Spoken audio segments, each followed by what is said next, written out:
we're going to send those sits bones back in space.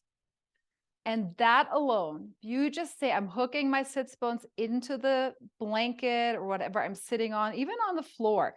I'm hooking them down and back. That is the first activity. The buttocks should turn on.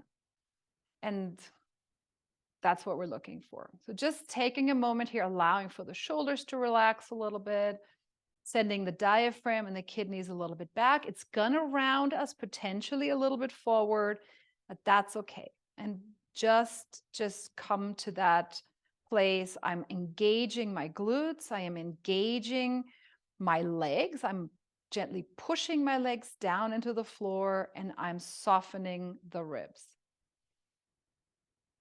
And we'll just take 2 or 3 breaths here.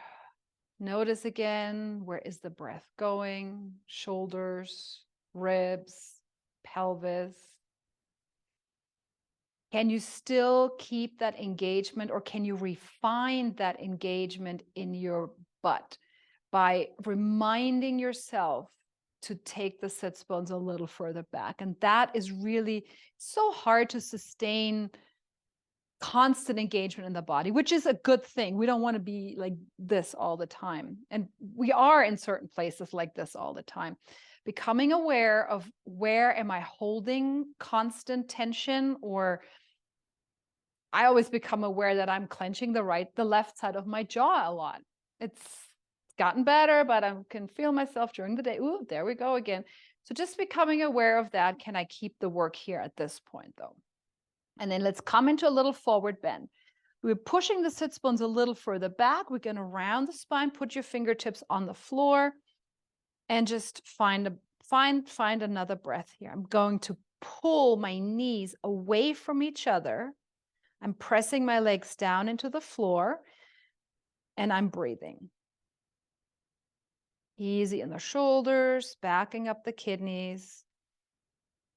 And I'm seeing my head as the last part of my spine, as an elongation, the last vertebrae on top of my spine. And I'm trying to bring that vertebrae in alignment with the last cervical vertebrae, so that I'm not dropping my head too much. I'm going to pick up the back of the skull and then push down into the legs and come back up to sitting.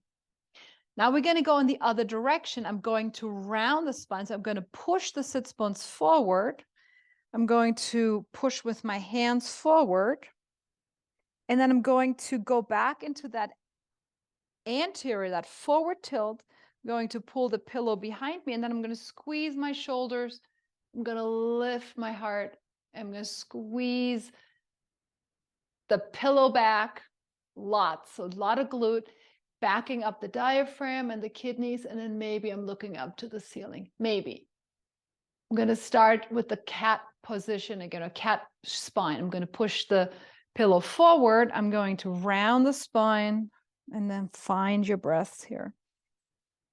And then I'm going to pull the pillow behind me, squeezing the shoulder blades together. Turn on your butt. Keep pulling your knees apart.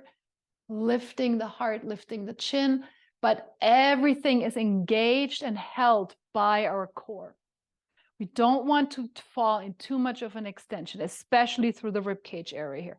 One more time. We're going to round the spine, pushing the pillow forward, flexion, and then we're going into extension.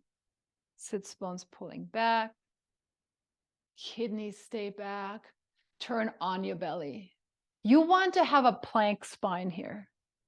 Your spine should not be really super arched here. You want to have it in a neutral place. What's arching is now the head and the neck and the thoracic spine.